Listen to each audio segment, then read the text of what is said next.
ನಮಸ್ಕಾರ, ಇದು ನಮ್ಮ ಸ್ವರ್ಣ ನ್ಯೂಸ್. ಮೊದಲಿಗೆ ಹೆಡ್ಲೈನ್ಸ್. ಕನ್ನಡಿಗರ ಬೇಡಿಕೆ ಈಡೇರಿಕೆಗೆ ಒತ್ತಾಯ. ಮಂಡ್ಯದಲ್ಲಿ ವಾಟಾಳ್ ನಾಗರಾಜ್ ನೇತೃತ್ವದಲ್ಲಿ ಪ್ರತಿಭಟನೆ. ಈಡುಗಾಯಿ ಒಡೆಯುವ ಮೂಲಕ ವಿನೂತನ ಚಳುವಳಿ. ಜಮ್ಮು ಕಾಶ್ಮೀರದ ಭೀಕರ ನರಮೇಧಕ್ಕೆ ಖಂಡನೆ. ಶ್ರೀರಂಗಪಟ್ಟಣದಲ್ಲಿ ಹೆದ್ದಾರಿ ತಡೆದು ಕಾರ್ಯಕರ್ತರ ಆಕ್ರೋಶ. ಮಂಡ್ಯ ರಕ್ಷಣಾ ವೇದಿಕೆ ಕಾರ್ಯಕರ್ತರಿಂದ ಹೋರಾಟ. ಮೇ 8ರಂದು ಮಂಡ್ಯಕ್ಕೆ ಮುಖ್ಯಮಂತ್ರಿ ಸಿದ್ದರಾಮಯ್ಯ ಆಗಮನ. ಕುರುಬರ ಸಂಘದ ವಿದ್ಯಾರ್ಥಿ ನಿಲಯ ಕಟ್ಟಡ ಶಂಕುಸ್ಥಾಪನೆ ಕಾರ್ಯಕ್ರಮ ಯಶಸ್ವಿಗೆ ಕೈಜೋಡಿಸಲು ಮನವಿ. ಸಾರ್ವಜನಿಕರಲ್ಲಿ ಮಲೇರಿಯಾ ಕಾಯಿಲೆ ಬಗ್ಗೆ ಅರಿವು ಮೂಡಿಸಲು ಸಲಹೆ. ಕುಟುಂಬಸ್ಥರಲ್ಲೂ ಕಾಯಿಲೆ ಬಗ್ಗೆ ಜಾಗೃತಿ ಅಗತ್ಯ. ಮಲೇರಿಯಾ ಅಧಿಕಾರಿ ಡಾಕ್ಟರ್ ಕಾಂತರಾಜು ಸಲಹೆ. ಪಾಂಡವಪುರ ಸಹಕಾರ ಸಂಘದಲ್ಲಿ ಭಾರೀ ಪ್ರಮಾಣದಲ್ಲಿ ಅವ್ಯವಹಾರ. ಸಿಐಡಿ ಪೊಲೀಸರಿಂದ ಕರ್ತವ್ಯ ಲೋಪ ಮಾಡಿದ ಅಧಿಕಾರಿಗಳ ವಶ.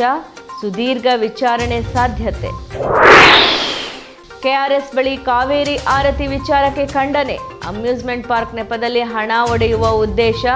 ಕರ್ನಾಟಕ ರೈತ ಸಂಘ ಗಂಭೀರ ಆರೋಪ. ಕನ್ನಡಿಗರ ಬೇಡಿಕೆ ಈಡೇರಿಕೆಗೆ ಆಗ್ರಹಿಸಿ ವಾಟಾಳ್ ನಾಗರಾಜ್ ನೇತೃತ್ವದಲ್ಲಿ ಮಂಡ್ಯದಲ್ಲಿ ಈಡುಗಾಯಿ ಒಡೆಯುವ ಚಳುವಳಿ ನಡೆಯಿತು. ಕನ್ನಡಿಗರ ಬೇಡಿಕೆ ಈಡೇರಿಕೆಗಾಗಿ ವಾಟಾಳ್ ನಾಗರಾಜ್ ನೇತೃತ್ವದಲ್ಲಿ ಮಂಡ್ಯದಲ್ಲಿ ಈಡುಗಾಯಿ ಒಡೆಯುವ ಚಳುವಳಿ ನಡೆಯಿತು. ಮಂಡ್ಯದ ಸಂಜೆ ವೃತ್ತದಲ್ಲಿ ಜಮಾವಣೆಗೊಂಡ ಕನ್ನಡ ಪರ ಹೋರಾಟಗಾರರು ಎಂಇಎಸ್ ನಿಷೇಧ, ಉತ್ತರ ಕರ್ನಾಟಕ ಅಭಿವೃದ್ಧಿ, ಪರಭಾಷಿಗರ ದಬ್ಬಾಳಿಕೆ, ಪರಭಾಷಿಗರ ಚಿತ್ರಗಳ ಬಹಿಷ್ಕಾರ, ಕೇಂದ್ರದ ಮಲತಾಯಿ ಧೋರಣೆ, ಬಜೆಟ್ನಲ್ಲಿ ಕರ್ನಾಟಕ ನಿರ್ಲಕ್ಷ್ಯ ಖಂಡಿಸಿ ರಾಜ್ಯ ಸರ್ಕಾರದ ವಿರುದ್ಧ ಘೋಷಣೆ ಕೂಗಿ ತಕ್ಷಣ ಕನ್ನಡಿಗರ ಬೇಡಿಕೆ ಈಡೇರಿಸುವಂತೆ ಒತ್ತಾಯಿಸಿದರು. ಈ ಸಂದರ್ಭದಲ್ಲಿ ಮಾತನಾಡಿದ ವಾಟಾಳ್ ನಾಗರಾಜು, ನಮ್ಮ ನಾಡು ಕಣ್ಣೀರಿಡುವ ಸ್ಥಿತಿಯಲ್ಲಿದೆ. ಪಹಲ್ಗಾಮ್ನಲ್ಲಿ ಉಗ್ರರ ದಾಳಿಯಾಗಿದೆ. ಇಡೀ ದೇಶವೇ ಖಂಡನೆ ಮಾಡುವ ವಿಚಾರ. ಕೇಂದ್ರ ಸರ್ಕಾರ ಎಚ್ಚರಿಕೆ ವಹಿಸಬೇಕು. ಕೇಂದ್ರ ಸರ್ಕಾರ ಗಂಭೀರ ಯೋಚನೆ ಮಾಡಬೇಕು. ಇಡೀ ದೇಶವೇ ಕೇಂದ್ರ ಸರ್ಕಾರದ ಜೊತೆ ನಿಲ್ಲುತ್ತೇವೆ. ಈ ಕೃತ್ಯ ಅತ್ಯಂತ ಕಣ್ಣಿನ ಕಥೆ, ತೀವ್ರವಾಗಿ ಖಂಡಿಸುತ್ತೇವೆ ಅಂತ ಹೇಳಿದರು. ಮತ್ತೆ ಈ ರೀತಿಯ ಕೃತ್ಯವನ್ನು ನಡೆಯದಂತೆ ಎಚ್ಚರಿಕೆ ವಹಿಸಬೇಕು. ಹುತಾತ್ಮರ ಆತ್ಮಕ್ಕೆ ಶಾಂತಿ ಸಿಗಲಿ. ಸತ್ತವರಿಗೆ 10 ಲಕ್ಷ ಕೊಟ್ಟರೆ ಹೋಗಿರುವ ಪ್ರಾಣ ಬರುವುದಿಲ್ಲ. ಮೃತರ ಕುಟುಂಬದ ಸಂಪೂರ್ಣ ಜವಾಬ್ದಾರಿಯನ್ನು ಕೇಂದ್ರ ಸರ್ಕಾರ ವಹಿಸಿಕೊಳ್ಳಬೇಕು ಅಂತ ಅವರು ಹೇಳಿದರು. ಇಡೀ ದೇಶದ, ಕರ್ನಾಟಕವೂ ಸೇರಿದಂತೆ ಇಡೀ ದೇಶದ ಅನೇಕರನ್ನು ನಿರ್ದಯವಾಗಿ ಕೊಂದಾಕಿದ್ದಾರೆ. ಇದು ಇಡೀ ದೇಶವೇ ಖಂಡನೆ ಮಾಡ್ತಕ್ಕಂಥದ್ದು. ನಾನು ಆವತ್ತೇ ಮೊಟ್ಟ ಮೊದಲು ಬೆಂಗಳೂರಿನಲ್ಲಿ ಇದನ್ನು ಖಂಡನೆ ಮಾಡಿ ಕೇಂದ್ರ ಸರ್ಕಾರ ಭಾಳ ಎಚ್ಚರ ವಹಿಸಬೇಕು. ದೇಶ ಮತ್ತು ನಾಡಿಗೆ ಕೇಂದ್ರ ಸರ್ಕಾರ ಭಾಳ ಅತ್ಯಂತ ಗಂಭೀರವಾಗಿ ಚಿಂತನೆ ಮಾಡಬೇಕು. ಇಡೀ ದೇಶ ಕೇಂದ್ರ ಸರ್ಕಾರದ ಜೊತೆಯಲ್ಲಿ ನಿಲ್ತೇವೆ. ಆದರೆ ಈ ಒಂದು ಕೃತ್ಯ ಆದದ್ದಂತೂ ಬಹಳ ಅತ್ಯಂತ ಕಣ್ಣೀರಿನ ಕತೆ. ನೀವು ಹಿಂದಿಯಲ್ಲಿ ಮಾತನಾಡಬಾರದು. ಯಾರಾದರೂ ಶಾಸಕರು, ವಿಧಾನ ಪರಿಷತ್ ಸದಸ್ಯರು, ಮಂತ್ರಿಗಳು ಮಾನ ಮರ್ಯಾದೆ ಗೌರವ, ರಾಜ್ಯದ ಬಗ್ಗೆ ಗೌರವ ಇದ್ದರೆ ರಾಜ್ಯಪಾಲರ ಹಿಂದಿ ಭಾಷಣವನ್ನು ತೀವ್ರವಾಗಿ ವಿರೋಧಿಸಬೇಕು. ಇವತ್ತು ಕನ್ನಡ ಚಳವಳಿ ಪಕ್ಷ ಬೆಳಗಾವಿ ಉಳಿಸಬೇಕು. ಎಂಇಎಸ್ ನಿಷೇಧ ಮಾಡಬೇಕು. ಈಡುಗಾಯಿ ಒಡೆಯುವ ಚಳವಳಿ ಉತ್ತರ ಕರ್ನಾಟಕದ ಉದ್ದಗಲಕ್ಕೂ ಭಾರಿ ಚಳವಳಿ. 30ನೇ ತಾರೀಕು ಮುಂದಿನ ತಿಂಗಳು ಅಖಂಡ ಕರ್ನಾಟಕ ಈಡುಗಾಯಿ ಒಡೆಯುವ ಚಳವಳಿ. ಮಂಡ್ಯ ಅಂದರೆ ಇಂಡಿಯಾ, ಹಾಗಾಗಿ ಮಂಡ್ಯವನ್ನು ಅಭಿವೃದ್ಧಿ ಮಾಡಬೇಕು. ಮುಂದೆ ಏಪ್ರಿಲ್ 30ಕ್ಕೆ ಹುಬ್ಬಳ್ಳಿಯಲ್ಲಿ ಈಡುಗಾಯಿ ಒಡೆಯುವ ಚಳವಳಿ ಮಾಡುತ್ತೇವೆ ಅಂತ ಅವರು ತಿಳಿಸಿದರು. ಜಮ್ಮು ಕಾಶ್ಮೀರದಲ್ಲಿ ನಡೆದ ಭೀಕರ ನರಮೇಧ ಕೃತ್ಯವನ್ನು ಖಂಡಿಸಿ ಶ್ರೀರಂಗಪಟ್ಟಣದ ಕುವೆಂಪು ವೃತ್ತದಲ್ಲಿ ಮಂಡ್ಯ ರಕ್ಷಣಾ ವೇದಿಕೆಯ ಕಾರ್ಯಕರ್ತರು ಹೆದ್ದಾರಿ ತಡೆದು ತಮ್ಮ ಆಕ್ರೋಶವನ್ನು ವ್ಯಕ್ತಪಡಿಸಿದರು. ಜಮ್ಮು ಕಾಶ್ಮೀರದಲ್ಲಿ ನಡೆದ ನರಮೇಧವನ್ನು ಖಂಡಿಸಿ ಶ್ರೀರಂಗಪಟ್ಟಣದಲ್ಲಿ ಕುವೆಂಪು ವೃತ್ತದಲ್ಲಿ ಮಂಡ್ಯ ರಕ್ಷಣಾ ವೇದಿಕೆಯ ಕಾರ್ಯಕರ್ತರು ಪ್ರತಿಭಟನೆ ನಡೆಸಿ ಆಕ್ರೋಶ ವ್ಯಕ್ತಪಡಿಸಿದರು. ಮೈಸೂರು ಹೆದ್ದಾರಿಯನ್ನು ತಡೆಗಟ್ಟಿ ಹುತಾತ್ಮರಾದ ಕನ್ನಡಿಗರಿಗೆ ಪುಷ್ಪಾರ್ಚನೆ ಮಾಡಿ ಉಗ್ರರ ಪ್ರತಿಕೃತಿಗೆ ಕೊಳೆತ ಟೊಮೆಟೊ ಹಣ್ಣಿನಿಂದ ಹೊಡೆದು ಪ್ರತಿಕೃತಿಗೆ ಬೆಂಕಿ ಹಚ್ಚಿ ಆಕ್ರೋಶ ವ್ಯಕ್ತಪಡಿಸಿದರು.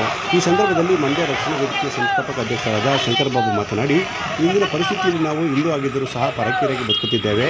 ಪ್ರಧಾನಿ ನರೇಂದ್ರ ಮೋದಿಯವರು ತಕ್ಷಣ ಹಿಂದೂ ಆಗಲಿ ಮುಸ್ಲಿಂ ಆಗಲಿ ಆರ್ಥಿಕವಾಗಿ ಒಬ್ಬ ಮಗಳು, ಕೀರ್ತಿಗೆ ಒಬ್ಬ ಮಗ ಎಂಬ ಕಾಯ್ದೆಯನ್ನು ತಂದು ಕಾನೂನು ಕಾನೂನು ಮೀರಿದರೆ ಯಾವುದೇ ಸರ್ಕಾರಿ ಕೆಲಸವಾಗಲಿ ಅಥವಾ ಸವಲತ್ತಾಗಲಿ ನೀಡಬಾರದು ಎಂಬ ಕಾನೂನನ್ನು ಜಾರಿಗೆ ತರಬೇಕು ಅಂತ ಒತ್ತಾಯಿಸಿದರು. ಮತ್ತು ನರೇಂದ್ರ ಮೋದಿಯವರು ತಕ್ಷಣವಾಗಿ ನಾವು ಹಿಂದೂಗಳಾಗಿಯೂ ಸಹ ಭಾರತೀಯದಲ್ಲಿ ನಾವು ಪರಕೀಯರಾಗಿ ಬದುಕುವಂಥ ಸ್ಥಿತಿಗಳು ಸಾಧ್ಯತೆ ತುಂಬ ಜಾಸ್ತಿ ಇರೋದ್ರಿಂದ ದಯವಿಟ್ಟು ತಕ್ಷಣವಾಗಿ ಹಿಂದೆ ಏನು ಕಾನೂನು ಇತ್ತು, ಆರ್ತಿಗೆ ಒಬ್ಬ ಮಗ ಕೀರ್ತಿಗೆ ಒಬ್ಬ ಮಗಳು ಅಂತ ಏನು ಒಂದು ಕಾಯ್ದೆ ಇತ್ತು, ಅಥವಾ ಹಿಂದೂ ಆಗಲಿ ಮುಸ್ಲಿಂ ಆಗಲಿ ಯಾವುದೇ ಜನ ಆಗಲಿ ಆ ಕಾಯ್ದೆನ ಮೊದಲಾಗಿ ನರೇಂದ್ರ ಮೋದಿ ಜಾರಿಗೆ ತರಬೇಕು. ಮತ್ತು ನಾವು ಇಲ್ಲಿ ಏನು ಪರಕೀಯರಾಗಿ ಬದುಕ್ತಾ ಇದ್ದೀವಿ ಆ ಬದುಕನ್ನ ನಾಶ ಮಾಡಿ ನಾವು ಭಾರತೀಯರು ಹಿಂದೂಗಳಂತ ಬದುಕಕ್ಕೆ ಅವಕಾಶ ಮಾಡಿಕೊಡ್ಬೇಕು. ಇಲ್ಲ ಅಂತೇಳಿ ಮುಂದಿನ ದಿನಗಳಲ್ಲಿ ಹಿಂದೂಗಳು ಒಂದು ಕಾವಲಾಗಿ ಇಲ್ಲದೆ ಒಂದು ಕಣ್ಮರೆಯಾಗಬೇಕಂತ ಪರಿಸ್ಥಿತಿ ನಿರ್ಮಾಣ ಆಗಿದ್ದರಿಂದ ಈ ಸಂದರ್ಭದಲ್ಲಿ ವೇದಿಕೆಯ ರಾಜ್ಯ ಸಂಘಟನಾ ಕಾರ್ಯದರ್ಶಿ KH ಜಗದೀಶ್ ಗೌಡ, ಛಾಯಾದೇವಿ, ಮಹೇಂದ್ರ, ಧನುಷ್, ತಳಸಗುಪ್ಪೆ, ಪ್ರಭಾಕರ್, ಸಾವಿತ್ರಮ್ಮ, ಅಮರಮ್ಮ ಸೇರಿದಂತೆ ಇತರ ಪದಾಧಿಕಾರಿಗಳು ಪಾಲ್ಗೊಂಡಿದ್ದರು. ಶಿಸ್ತುಬದ್ಧವಾದ ಓದಿನ ಮೂಲಕ ವಿದ್ಯಾರ್ಥಿಗಳು ವಿಶೇಷ ಸಾಧನೆ ಮಾಡಬಹುದು ಎಂದು ಭಾರತದಲ್ಲಿ ಅತಿ ಹೆಚ್ಚು ಪುಸ್ತಕ ಸಂಗ್ರಹಣೆ ಮಾಡಿರುವ ಪಾಂಡವಪುರದ ಅಂಕೇಗೌಡರವರು ಅಭಿಪ್ರಾಯಪಟ್ಟರು. ಶಿಸ್ತುಬದ್ಧವಾದ ಓದಿನ ಮೂಲಕ ವಿದ್ಯಾರ್ಥಿಗಳು ವಿಶೇಷ ಸಾಧನೆ ಮಾಡಬಹುದು ಅಂತ ಭಾರತದಲ್ಲೇ ಅತಿ ಹೆಚ್ಚು ಪುಸ್ತಕ ಸಂಗ್ರಹಕಾರರಾದ ಅಂಕೇಗೌಡ ಅವರು ಅಭಿಪ್ರಾಯಪಟ್ಟರು. ಮಂಡ್ಯದ ಮಹಿಳಾ ಸರ್ಕಾರಿ ಕಾಲೇಜಿನಲ್ಲಿ ಇಂಗ್ಲಿಷ್ ವಿಭಾಗ, IQAC ಮತ್ತು ಗ್ರಂಥಾಲಯ ವಿಭಾಗದ ಆಶ್ರಯದಲ್ಲಿ ಏರ್ಪಡಿಸಿದ್ದ ವಿಲಿಯಂ ಶೇಕ್ಸ್ಪಿಯರ್ ಮತ್ತು ಜಯಂತಿ ವಿಶ್ವ ಪುಸ್ತಕ ದಿನದ ಅಂಗವಾಗಿ ಪುಸ್ತಕ ಪ್ರದರ್ಶನ ಉದ್ಘಾಟಿಸಿ ಮಾತನಾಡಿದ ಅಂಕೇಗೌಡರು, ವಿದ್ಯಾರ್ಥಿಗಳು ಪ್ರತಿದಿನ 3 ರಿಂದ 4 ಗಂಟೆ ಚಾಚು ತಪ್ಪದೆ ಓದಿದರೆ ಸಾಧನೆಯ ಶಿಖರಕ್ಕೆ ತಲುಪುತ್ತೀರಿ, ಆಗ ಯಶಸ್ಸು ನಿಮ್ಮದಾಗುತ್ತದೆ. ವಿದ್ಯಾರ್ಥಿಗಳಾದವರು ತಮ್ಮಲ್ಲಿರುವ ಸಂಶಯಗಳನ್ನು ಪ್ರಾಧ್ಯಾಪಕರ ಮೂಲಕ ಬಗೆಹರಿಸಿಕೊಳ್ಳಬೇಕು ಅಂತ ಹೇಳಿದರು. ಒಳ್ಳೆಯ ವಿದ್ಯಾರ್ಥಿಯಾಗಬೇಕಾದರೆ ಉತ್ತಮವಾದ ಸ್ನೇಹಿತರ ಜೊತೆ ಇರಬೇಕು. ಹಿಂದೆ ಓದಲು ಪುಸ್ತಕಗಳು ಅಷ್ಟಾಗಿ ಸಿಗುತ್ತಿರಲಿಲ್ಲ, ಆದರೆ ಇಂದು ಒಂದೇ ಒಂದು ಮೊಬೈಲ್ನಿಂದ ನೀವು ಎಂತಹ ಕಠಿಣ ಪರೀಕ್ಷೆ ಆದರೂ ಪಾಸ್ ಮಾಡಬಹುದು. ಆದ ಕಾರಣ ಮೊಬೈಲನ್ನು ಸಕಾರಾತ್ಮಕ ವಿಷಯಗಳ ಬಗ್ಗೆ ಆಯ್ಕೆ ಮಾಡಿಕೊಳ್ಳಿ, ಬೇಡದ ರೀಲ್ಸ್ ಹಾಗೂ ಅನಗತ್ಯ ವಿಡಿಯೋ ವೀಕ್ಷಣೆಗೆ ಬಳಸಿಕೊಳ್ಳಬಾರದು ಅಂತ ಅವರು ಸಲಹೆ ನೀಡಿದರು. ಕಾರ್ಯಕ್ರಮದಲ್ಲಿ ಪ್ರಾಂಶುಪಾಲರಾದ ಡಾಕ್ಟರ್ ಗುರುರಾಜ್ ಪ್ರಭು, ಡಾಕ್ಟರ್ ಜಯಲಕ್ಷ್ಮಿ, ದೀಪಕ್, ಪ್ರಸನ್ನಕುಮಾರ್, ನವೀನ್, ನಾಗರಾಜ್ ಮೂರ್ತಿ, ಜನಾರ್ದನ್, ಸುರೇಶ್, ರಮ್ಯಾ ಸೇರಿದಂತೆ ಅನೇಕರಿದ್ದರು. ಸಾರ್ವಜನಿಕರಲ್ಲಿ ಮಲೇರಿಯಾ ಕಾಯಿಲೆ ಕುರಿತು ಅರಿವು ಮೂಡಿಸಬೇಕೆಂಬುದು ಜಾಥಾದ ಪ್ರಮುಖ ಉದ್ದೇಶವಾಗಿದ್ದು, ಪ್ರತಿಯೊಬ್ಬರು ತಮ್ಮ ಸುತ್ತಮುತ್ತಲಿನ ನಿವಾಸಗಳಲ್ಲಿ ಹಾಗೂ ಕುಟುಂಬಸ್ಥರಲ್ಲಿ ಮಲೇರಿಯಾ ಕಾಯಿಲೆ ಬಗ್ಗೆ ಜಾಗೃತಿ ಮೂಡಿಸಬೇಕು ಎಂದು ಮಲೇರಿಯಾ ನಿಯಂತ್ರಣಾಧಿಕಾರಿ ಡಾಕ್ಟರ್ ಕಾಂತರಾಜು ತಿಳಿಸಿದರು. ವಿಶ್ವ ಮಲೇರಿಯಾ ದಿನಾಚರಣೆ ಪ್ರಯುಕ್ತ ಆಯೋಜಿಸಲಾಗಿದ್ದ ಮಲೇರಿಯಾ ನಿಯಂತ್ರಣ ಕುರಿತ ಜಾಗೃತಿ ಜಾಥಾ ಕಾರ್ಯಕ್ರಮಕ್ಕೆ ಡಾಕ್ಟರ್ ಕಾಂತರಾಜು ಚಾಲನೆ ನೀಡಿ ಮಾತನಾಡಿದರು. ಜೂನ್ ಮಾಹೆಯಿಂದ ಮಳೆಗಾಲ ಆರಂಭವಾಗಲಿದ್ದು ಸೊಳ್ಳೆಗಳ ಸಂತಾನೋತ್ಪತ್ತಿ ಹೆಚ್ಚಾಗುವ ಸಾಧ್ಯತೆ ಇದೆ. ಇವುಗಳಿಂದ ಮಲೇರಿಯಾ ಹಾಗೂ ರೋಗವಾಹಕ ಆಶ್ರಿತ ರೋಗಗಳು ಬರುವ ಸಾಧ್ಯತೆ ಇದೆ ಅಂತ ಹೇಳಿದರು. ಮಲೇರಿಯಾ ಎನ್ನುವಂಥದ್ದು ಅನಾಫಲಿಸ್ ಎಂಬ ಸೋಂಕಿತ ಹೆಣ್ಣು ಸೊಳ್ಳೆ ಕಚ್ಚಿದರೆ ಬರುವಂಥ ಕಾಯಿಲೆಯಾಗಿದೆ. ಇದು ಒಬ್ಬರಿಂದ ಮತ್ತೊಬ್ಬರಿಗೆ ಹರಡುವ ಸಾಧ್ಯತೆಯನ್ನು ಸಹ ಹೊಂದಿದ್ದು ಪ್ರತಿಯೊಬ್ಬರು ಜಾಗರೂಕರಾಗಿ ಅಂತ ಹೇಳಿದರು. ಜಿಲ್ಲೆಯಲ್ಲಿ ಯಾವುದೇ ಮಲೇರಿಯಾ ಪ್ರಕರಣ ಕಂಡು ಬಂದಿಲ್ಲದಿರುವುದು ಸಂತಸದ ವಿಷಯವಾಗಿದ್ದು ಜನರು ಸಾಧ್ಯವಾದಷ್ಟು ಸೊಳ್ಳೆ ಕಚ್ಚುವಿಕೆಯಿಂದ ದೂರ ಇರುವಂತೆ ಅವರು ಮನವಿ ಮಾಡಿಕೊಂಡರು. ಇದೇ ಸಂದರ್ಭದಲ್ಲಿ ತಾಲೂಕು ಆರೋಗ್ಯಾಧಿಕಾರಿ ಜವರೇಗೌಡ, ಕ್ಷಯರೋಗ ಏಡ್ಸ್ ನಿಯಂತ್ರಣಾಧಿಕಾರಿ ಆಶಾಲತಾ ಸೇರಿದಂತೆ ಇತರರು ಹಾಜರಿದ್ದರು.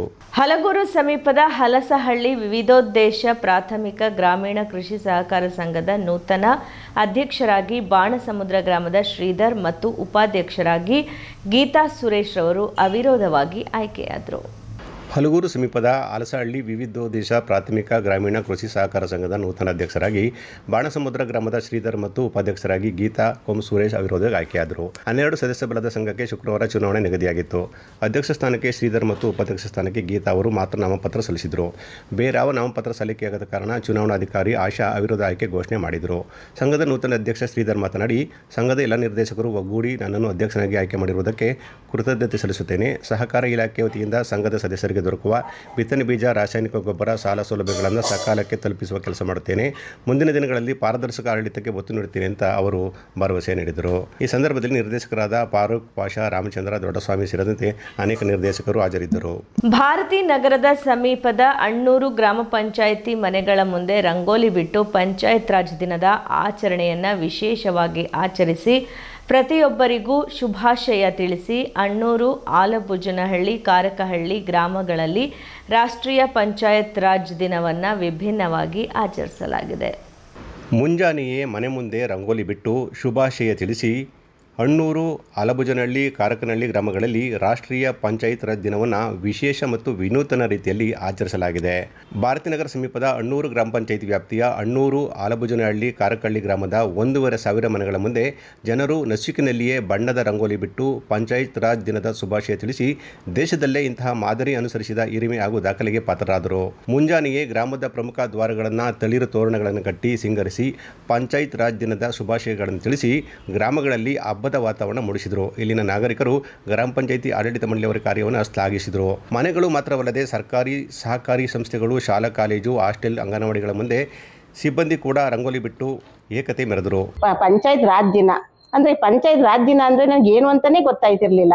ಆದ್ರೆ ಪಂಚಾಯತಿಗೆ ಹೋಯ್ತಿದ್ವಿ, ಬರ್ತಿದ್ವಿ, ಅಲ್ಲಿ ಏನಾದ್ರು ಹೇಳ್ತಿರೋ ಕೆಲಸಗಳ ಮಾಡ್ತಿದ್ವಿ. ಅದ್ರ ಬಗ್ಗೆ ಮಾತ್ರ ನಮ್ಗೆ ಗೊತ್ತಿತ್ತು. ಅದು ಪಂಚಾಯತ್ ರಾಜ್ ದಿನ ಅಂದ್ರೆ ಏನು ಅಂತ ನಮ್ಗೆ ತಿಳುವಳಿಕೆ ಇಲ್ಲ. ಅದೇ PDO ಮೇಡಮ್ ಎಲ್ಲಾನು ಒಟ್ಟುಗೂಡಿಸಿ ಎಲ್ಲ ವಿಷಯಗಳನ್ನ ಚೆನ್ನಾಗಿ ಕುಲಂಕುಷವಾಗಿ ಹೇಳಿ ಗಣ್ಣೂರು, ಕಾರ್ಕಳ್ಳಿ, ಹಾಲ್ಬುಜ್ನಳ್ಳಿ 3 ಗ್ರಾಮದ ಹೆಣ್ಣು ಮಕ್ಕಳನ್ನು ಒಟ್ಟುಗೂಡಿಸಿ ರಂಗೋಲಿ ಬಿಡುವುದರ ಮೂಲಕ ಇದನ್ನು ಯಶಸ್ವಿಗೊಳಿಸಿದ್ದಾರೆ. ಇದರಿಂದ ನಮಗೆ ತುಂಬಾ ಸಂತೋಷವಾಗಿದೆ, ಖುಷಿಯಾಗಿದೆ. ಮಹಿಳಾ ಸ್ನೇಹಿ ಗ್ರಾಮ ಪಂಚಾಯಿತಿ ಅಭಿಯಾನ ನಡೆಸಿ ಪಂಚಾಯತ್ ರಾಜ್ ಆಡಳಿತದಲ್ಲಿ ಮಹಿಳೆಯರ ಪಾಲ್ಗೊಳ್ಳುವಿಕೆಗೆ ಪ್ರೇರಣೆ ಹಾಗೂ ಅವಕಾಶ ನೀಡುವ ಕಾರ್ಯಕ್ರಮ ರೂಪಿಸಿ ಸರ್ಕಾರ ಸುತ್ತೋಲೆ ಹೊರಡಿಸಿತ್ತು. ಮಾರ್ಚ್ 8ರಿಂದ ಜೂನ್ 30ರವರೆಗೆ ಈ ಅಭಿಯಾನ ನಡೆಯುತ್ತಿದೆ. ಮಹಿಳಾ ಸ್ನೇಹಿ ಗ್ರಾಮ ಪಂಚಾಯಿತಿ ಅಭಿಯಾನದ ಭಾಗವಾಗಿ ಏಪ್ರಿಲ್ 24ರ ರಾಷ್ಟ್ರೀಯ ಪಂಚಾಯತ್ ರಾಜ್ ದಿನವನ್ನು ಜನಸಹಭಾಗಿತ್ವದಲ್ಲಿ ಆಚರಿಸಲು ಅಣ್ಣೂರು ಗ್ರಾಮ ಪಂಚಾಯಿತಿ ಆಡಳಿತ ಮಂಡಳಿ ತೀರ್ಮಾನಿಸಿ ಈ ವಿಶೇಷ ಕಾರ್ಯಕ್ರಮ ಏರ್ಪಡಿಸಿತ್ತು. ಏಪ್ರಿಲ್ 24ರಂದು ಪಂಚಾಯತ್ ರಾಜ್ ದಿವಸದ ಆಚರಣೆ ಮಾಡೋದಕ್ಕೆ ಅಂತ ಪ್ರತಿಯೊಂದು ಮನೆ ಮುಂದೆ ರಂಗೋಲಿಯನ್ನ ಬಿಡಿಸಿ ಪಂಚಾಯತ್ ರಾಜ್ ಶುಭವನ್ನ ಕೋರ್ತಾ ಇದ್ದಾರೆ. ಇದ್ರ ಮೂಲಕ ಅವ್ರಿಗೂ ಪಂಚಾಯತ್ ರಾಜ್ನ ಒಂದು ವಿಶೇಷತೆ ಅದ್ರ ಬಗ್ಗೆ ಅವ್ರಿಗೂ ತಿಳ್ಕೊಳ್ಳೋದಕ್ಕೆ ಸಾಧ್ಯವಾಗಿದೆ. ಪೂರ್ವ ಸಿದ್ಧತೆ ಮತ್ತು ಜಾಗೃತಿ ಸಭೆ ನಡೆಸಿ IEC ಚಟುವಟಿಕೆ ಭಾಗವಾಗಿ ರಂಗೋಲಿ ಬಿಡುವ ಚಟುವಟಿಕೆಗೆ ಪ್ರೇರೇಪಿಸಿದ್ದಕ್ಕೆ ಜನರಿಂದ ಉತ್ತಮ ಸ್ಪಂದನೆ ವ್ಯಕ್ತವಾಯಿತು. ಮುಂಜಾನೆಯೇ ರಂಗೋಲಿ ಬಿಟ್ಟ ಮಹಿಳೆಯರು ತಮ್ಮ ನಡುವೆ ಆರಂಭಿಸಿದ ರಂಗೋಲಿ ಕುರಿತಾದ ಚರ್ಚೆ ಸೂರ್ಯೋದಯವಾದಂತೆ ಬಿರುಸಾದ ಚರ್ಚೆ ಮತ್ತು ಸಂಚಲನ ಮೂಡಿಸಿತು. ರಂಗೋಲಿ ಏಕೆ, ಹೇಗೆ, ಏನು, ಎಂತು ಎಂಬ ಚರ್ಚೆ ಹರಡಿ ಸಂವಿಧಾನದ 73ನೇ ತಿದ್ದುಪಡಿ, ಪಂಚಾಯತ್ ರಾಜ್ ವ್ಯವಸ್ಥೆ ಜಾರಿ ಆಡಳಿತದಲ್ಲಿ ಜನಸಹಭಾಗಿತ್ವ, ವಾರ್ಡ್ ಮತ್ತು ಗ್ರಾಮ ಸಭೆ ಅದರ ಮಹತ್ವ ಕುರಿತು ಚರ್ಚೆಗೆ ಮುನ್ನುಡಿ ಬರೆಯಿತು. ಮಾಹಿತಿ, ಶಿಕ್ಷಣ, ಸಂವಹನ ಪ್ರಕ್ರಿಯೆಯನ್ನು ರಂಗೋಲಿ ಬಿಡಿಸುವ ಚಟುವಟಿಕೆ ಮೂಲಕ ಅಣ್ಣೂರು ಗ್ರಾಮ ಪಂಚಾಯಿತಿ ಯಶಸ್ವಿಯಾಗಿ ನಡೆಸಿತು. ಈ ಕ್ರಮ ಇತರೆ ಗ್ರಾಮ ಪಂಚಾಯಿತಿಗೂ ಕೂಡ ಪ್ರೇರಣೆ ಮತ್ತು ಮಾದರಿಯಾಯಿತು ಅಂತ ಹೇಳ್ಬೋದು. ಸಂವಿಧಾನ 73ನೇ ತಿದ್ದುಪಡಿ ಪ್ರಕಾರ ಅಸ್ತಿತ್ವಕ್ಕೆ ಬಂದಿರುವಂತಹ ಈ ಪಂಚಾಯತ್ ರಾಜ್ ದಿನವನ್ನ ಯುನೀಕ್ ಆಗಿ ಆಚರಣೆ ಮಾಡಬೇಕು ಅಂತೇಳಿ ನಮ್ಮ ಗ್ರಾಮ ಪಂಚಾಯಿತಿಯ PDO ಮೇಡಮ್ ಅಶ್ವಿನಿ ಅವರು ಯುನೀಕ್ ಆಗಿ ಇರ್ಲಿ ಅಂತೇಳಿ ನಮ್ಮ ಗ್ರಾಮ ಪಂಚಾಯಿತಿಗೆ ಒಳಪಟ್ಟಿರುವಂತಹ ಅಣ್ಣೂರು, ಆಲ್ಬುಜ್ನಳ್ಳಿ ಮತ್ತೆ ಕಾರ್ಕಳ್ಳಿ ಗ್ರಾಮದ ಮಹಿಳೆಯರಿಗೆ ರಂಗೋಲಿಯನ್ನ ಬಿಡೋದ್ರ ಮೂಲಕ ಆಚರಣೆ ಮಾಡ್ಬೇಕು ಅಂತ ಹೇಳಿದ್ರು. ನಾವು ಆಚರಣೆ ಮಾಡ್ತಾ ಇದ್ದೀವಿ. ಪಾಂಡವಪುರ ಪಟ್ಟಣದ ಕಸಬಾ ಪ್ರಾಥಮಿಕ ಕೃಷಿ ಪತ್ತಿನ ಸಹಕಾರ ಸಂಘದಲ್ಲಿ ನಡೆದಿರುವ 7.08 ಕೋಟಿ ರೂಪಾಯಿ ಹಣ ಅವ್ಯವಹಾರಕ್ಕೆ ಸಂಬಂಧಪಟ್ಟಂತೆ CID ಪೊಲೀಸರು ಸಂಘದ ಮಾಜಿ ಮುಖ್ಯ ಕಾರ್ಯನಿರ್ವಹಣಾಧಿಕಾರಿ ಸಂದೇಶ ಮತ್ತು ಪ್ರಭಾರ ಮುಖ್ಯ ಕಾರ್ಯನಿರ್ವಹಣಾಧಿಕಾರಿ ಬೀರಶೆಟ್ಟಹಳ್ಳಿ ಕಿರಣ್ ರವರನ್ನು ವಶಕ್ಕೆ ಪಡೆದಿದ್ದಾರೆ. ಪಾಂಡವಪುರ ಪಟ್ಟಣದ ಕಸಬಾ ಪ್ರಾಥಮಿಕ ಕೃಷಿ ಪತ್ತಿನ ಸಹಕಾರ ಸಂಘದಲ್ಲಿ ನಡೆದಿರುವ 7.8 ಕೋಟಿ ರು ಹಣ ಅವ್ಯವಹಾರಕ್ಕೆ ಸಂಬಂಧಿಸಿದಂತೆ CID ಪೊಲೀಸರು ಸಂಘದ ಮಾಜಿ ಮುಖ್ಯ ಕಾರ್ಯನಿರ್ವಹಣಾಧಿಕಾರಿ ಸಂದೇಶ್ ಅವರನ್ನು ಮತ್ತು ಪ್ರಭಾರ ಮುಖ್ಯ ಕಾರ್ಯನಿರ್ವಹಣಾಧಿಕಾರಿ ಬೀರಶೆಟ್ಟಹಳ್ಳಿ ಕಿರಣ್ ಅವರನ್ನು ವಶಕ್ಕೆ ಪಡೆದಿದ್ದಾರೆ. ಪಾಂಡವಪುರದ DMMC ನ್ಯಾಯಾಲಯದ ಮುಂದೆ ಹಾಜರುಪಡಿಸಲಾಗಿ ನ್ಯಾಯಾಧೀಶರು 14 ದಿನಗಳ ನ್ಯಾಯಾಂಗ ಬಂಧನಕ್ಕೆ ವಹಿಸಿದ್ದಾರೆ. ಇದಕ್ಕೂ ಮೊದಲು ಶುಕ್ರವಾರ ಮಧ್ಯಾಹ್ನ ಸುಮಾರು 4 ಗಂಟೆ ಸಮಯದಲ್ಲಿ ಪಾಂಡವಪುರ ಉಪವಿಭಾಗೀಯ ಆಸ್ಪತ್ರೆಯಲ್ಲಿ ವೈದ್ಯಕೀಯ ಪರೀಕ್ಷೆ ಮಾಡಿಸಿದ ಬಳಿಕ ಸಂದೇಶ್ ಮತ್ತು ಕಿರಣ್ ಅವರನ್ನು ನ್ಯಾಯಾಲಯಕ್ಕೆ ಹಾಜರುಪಡಿಸಲಾಯಿತು. ಬಳಿಕ ಸ್ಥಳೀಯ ಪಾಂಡವಪುರ ಪೊಲೀಸ್ ಠಾಣೆಯಲ್ಲಿ ನ್ಯಾಯಾಂಗ ಬಂಧನಕ್ಕೆ ಹಸ್ತಾಂತರಿಸಲಾಯಿತು. ಈ ಬಗ್ಗೆ ತನಿಖೆ ಚುರುಕುಗೊಳಿಸಿರುವ CID ಪೊಲೀಸರು ಪಾಂಡವಪುರ ಪ್ರಾಥಮಿಕ ಕೃಷಿ ಪತ್ತಿನ ಸಹಕಾರ ಸಂಘದಲ್ಲಿ ಎಲ್ಲ ನೌಕರರನ್ನು ವಿಚಾರಣೆ ನಡೆಸಿ ಸಂಬಂಧಪಟ್ಟ ಕಡತಗಳು ಹಾಗೂ ದಾಖಲೆಗಳನ್ನು ವಶಪಡಿಸಿಕೊಂಡರು. CID SP ಪುರುಷೋತ್ತಮ ಅವರ ಮಾರ್ಗದರ್ಶನದಲ್ಲಿ DYSP ಗೌತಮ್ ಹಾಗೂ ಇತರೆ ಪೊಲೀಸರು ತನಿಖೆ ಕೈಗೊಂಡಿದ್ದಾರೆ. ಪಾಂಡವಪುರ ತಾಲೂಕಿನ ಅರಳುಕುಪ್ಪೆ ಗ್ರಾಮದ ಪ್ರಾಥಮಿಕ ಕೃಷಿ ಪತ್ತಿನ ಸಹಕಾರ ಸಂಘದ ನೂತನ ಅಧ್ಯಕ್ಷ ಉಪಾಧ್ಯಕ್ಷರಾಗಿ ರೈತ ಸಂಘದ ಕಾಂಗ್ರೆಸ್ ಮೈತ್ರಿಕೂಟದ ಬೆಂಬಲಿತ ಅಭ್ಯರ್ಥಿಗಳಾದ ಅಶೋಕ್ ಹಾಗೂ ನವೀನ ಕುಮಾರಿ ಆಯ್ಕೆಯಾದರು.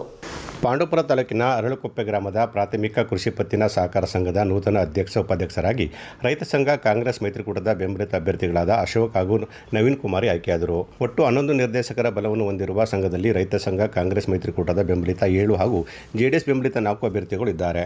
ಅಧ್ಯಕ್ಷ ಉಪಾಧ್ಯಕ್ಷ ಸ್ಥಾನಗಳಿಗೆ ಗುರುವಾರ ಚುನಾವಣೆ ನಿಗದಿಯಾಗಿತ್ತು. ಅಧ್ಯಕ್ಷ ಸ್ಥಾನಕ್ಕೆ ಸ್ಪರ್ಧಿಸಿದ್ದ ರೈತ ಸಂಘ ಕಾಂಗ್ರೆಸ್ ಮೈತ್ರಿಕೂಟದ ಬೆಂಬಲಿತ ಅಭ್ಯರ್ಥಿ ಅಶೋಕ್ ಅವರು 7 ಮತಗಳ ಅಂತರದಲ್ಲಿ JDS ಬೆಂಬಲಿತ ಅಭ್ಯರ್ಥಿ ಇಂದ್ರೇಶ್ ವಿರುದ್ಧ ಗೆಲುವು ಸಾಧಿಸಿದರು. ಉಪಾಧ್ಯಕ್ಷ ಸ್ಥಾನಕ್ಕೆ ಸ್ಪರ್ಧಿಸಿದ್ದ ರೈತ ಸಂಘ ಕಾಂಗ್ರೆಸ್ ಮೈತ್ರಿಕೂಟದ ಬೆಂಬಲಿತ ಅಭ್ಯರ್ಥಿ ನವೀನ್ ಕುಮಾರಿ ಅವರು 7 ಮತಗಳ ಅಂತರದಿಂದ JDS ಬೆಂಬಲಿತ ಅಭ್ಯರ್ಥಿ ಗಿರೀಶ್ ವಿರುದ್ಧ ಗೆಲುವು ಸಾಧಿಸಿದರು. ಚುನಾವಣಾಧಿಕಾರಿಯಾಗಿ ಕಾರ್ಯನಿರ್ವಹಿಸಿದ ಸಹಕಾರ ಇಲಾಖೆಯ ಹೇಮಲತಾ ಅವರು ನೂತನ ಅಧ್ಯಕ್ಷ ಉಪಾಧ್ಯಕ್ಷರ ಆಯ್ಕೆಯನ್ನು ಘೋಷಣೆ ಮಾಡಿದರು. ಈ ವೇಳೆ ರೈತ ಸಂಘದ ಕಾರ್ಯಕರ್ತರು ಪಟಾಕಿ ಸಿಡಿಸಿ ಸಂಭ್ರಮಿಸಿದರು. ರೈತ ಸಂಘದ ಇಲ್ಲಾಧ್ಯಕ್ಷ ಕೆಂಪೇಗೌಡ ಮಾತನಾಡಿ 1997ರಿಂದ ರೈತ ಸಂಘ ಕಾಂಗ್ರೆಸ್ ಮೈತ್ರಿಕೂಟದ ಬೆಂಬಲಿತರಿಗೆ ಅವಕಾಶ ನೀಡಲಾಗಿದೆ. ಅಭಿವೃದ್ಧಿ ಪದದಲ್ಲಿರುವ ಸಂಘವನ್ನು ಮತ್ತಷ್ಟು ಉನ್ನತ ಸ್ಥಾನಕ್ಕೆ ಕೊಂಡೊಯ್ಯಬೇಕಾಗಿದೆ ಅಂತ ಹೇಳಿದರು. ನೂತನ ಅಧ್ಯಕ್ಷ AR ಅಶೋಕ್ ಹಾಗೂ ಉಪಾಧ್ಯಕ್ಷ ನವೀನ್ ಕುಮಾರ್ ಕುಮಾರಿ ಶುಭ ಕೋರಿದರು. ಈ ಸಂದರ್ಭದಲ್ಲಿ ಸುರೇಶ್, ಕೃಷ್ಣೇಗೌಡ, ಪರಮೇಶ್, ಮೇಘಶ್ರೀ ಸೇರಿದಂತೆ ಅನೇಕರು ಹಾಜರಿದ್ದರು. ಮಳವಳ್ಳಿ ತಾಲೂಕಿನ ಹಲಗೂರು ಹೋಬಳಿಯ ಮುತ್ತತ್ತಿ ರಸ್ತೆಯಲ್ಲಿರುವ ಬ್ಯಾಡರಹಳ್ಳಿ ಗ್ರಾಮದ ಆವರಣದಲ್ಲಿ ಸಾವಯವ ಕೃಷಿ ಅಭಿಯಾನ ಕಾರ್ಯಕ್ರಮ ಯಶಸ್ವಿಯಾಗಿ ನಡೆಯಿತು. ಮಳವಳ್ಳಿ ತಾಲೂಕು ಹಲಗೂರು ಹೋಬಳಿಯ ಮುತ್ತತ್ತಿ ರಸ್ತೆಯಲ್ಲಿರುವ ಬ್ಯಾಡರಹಳ್ಳಿ ಗ್ರಾಮದಲ್ಲಿ ಸಾವಯವ ಕೃಷಿ ಅಭಿಯಾನ ನಡೆಯಿತು. ಕಾರ್ಯಕ್ರಮವನ್ನು ಆದಿಚುಂಚನಗಿರಿ ಮಠದ ಪ್ರಧಾನ ಕಾರ್ಯದರ್ಶಿಗಳಾದ ಶ್ರೀ ಪುರುಷೋತ್ತಮಾನಂದನಾಥ ಸ್ವಾಮೀಜಿ ಜ್ಯೋತಿ ಬೆಳಗಿಸಿ ಉದ್ಘಾಟಿಸಿದರು.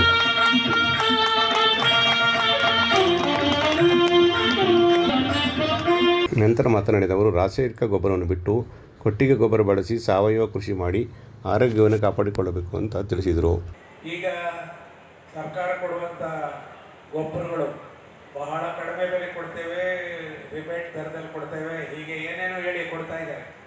ಆ ಎಲ್ಲ ಗೊಬ್ಬರಗಳಲ್ಲೂ ಸಾಕಷ್ಟು ವ್ಯತ್ಯಾಸವಾಗಿ ಆ ಔಷಧಿಗಳಿಂದ ಕೂಡಿದಂಥ, ತಯಾರು ಮಾಡಿದಂಥ ಅಥವಾ ಆ ಔಷಧಿಗಳನ್ನು ಸ್ಪ್ರೇ ಮಾಡಿದಂಥ ನಮ್ಮ ಬೆಳೆ ನಮಗೆ ದುಃಖವನ್ನು ಉಂಟು ಮಾಡುವಂಥದ್ದಾಗಿದೆ.